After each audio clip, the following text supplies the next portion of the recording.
Bonjour à toutes et à tous, ma team Kiffer, j'espère que vous allez bien. Aujourd'hui pour cette nouvelle vidéo, on se retrouve tout simplement pour le résumé de l'étape 2 du Giro d'Italia 2021.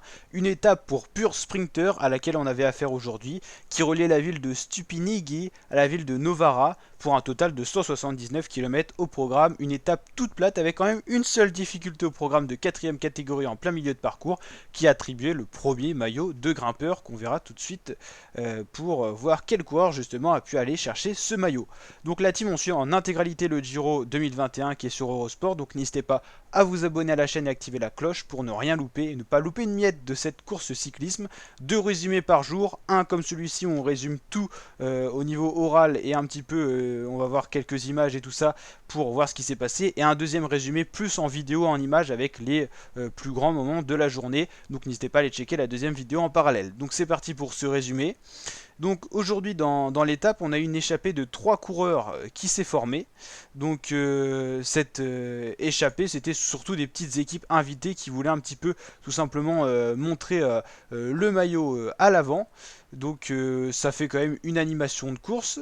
Donc on avait notamment parmi cette échappée Filippo Tagliani pour Androni Guacatoni ou encore Umberto Marango. Donc ça c'est des petites images que j'ai pu prendre sur Eurosport dans la journée pour alimenter tout simplement ce résumé.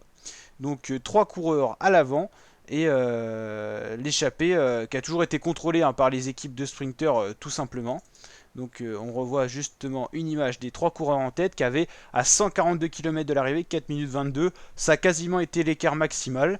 Ils ont toujours été gérés par les différentes équipes, que ce soit avec Thomas de Ghent pour l'équipe Lotto ou les autres équipes qui ont pu aller à l'avant, notamment la Jumbo. Enfin, toutes les équipes ont un peu roulé. Ineos, un petit peu pour replacer toujours Filippo Ganna.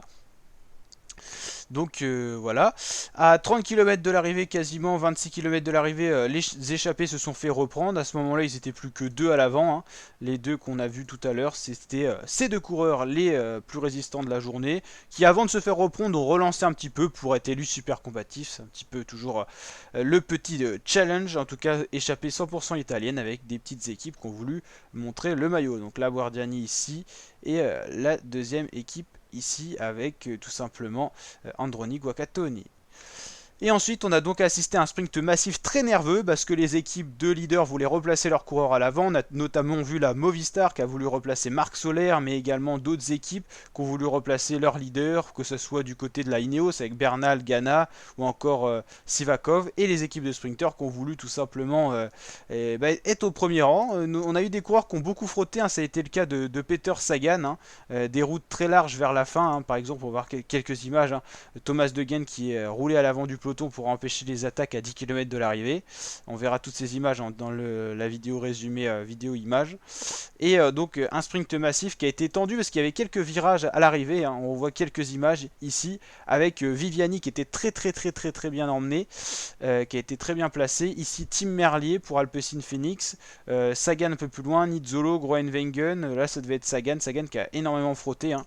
Et ensuite, donc dans le sprint final, on voit Gaviria qui était poussé par un de ses équipiers sur la balustrade à gauche, Groenewegen, Nizzolo, Merlier, et c'est finalement Merlier qui a été le plus fort, le belge de la Alpecin Phoenix. Première participation à un grand tour pour cette équipe Alpecin. Très peu de coureurs qui ont déjà fait des grands tours et il s'impose sur ce sprint.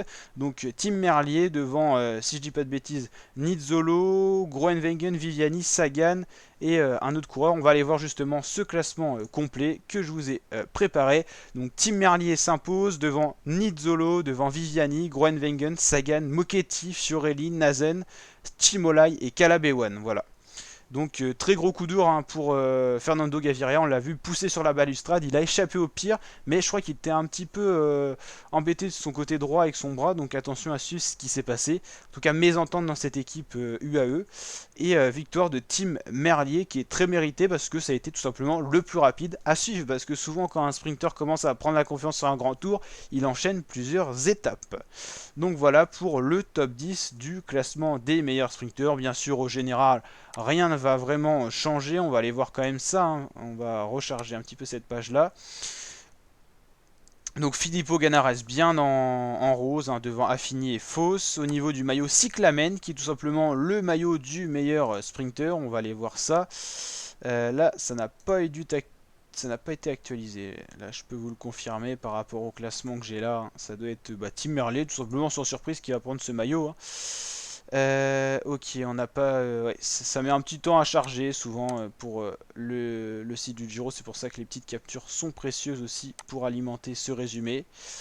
En tout cas, je peux vous confirmer que Filippo Ganna reste en rose. Ce que j'aurais bien aimé voir, c'est donc quel coureur a pris le classement par points au niveau tout simplement du maillot du meilleur grimpeur.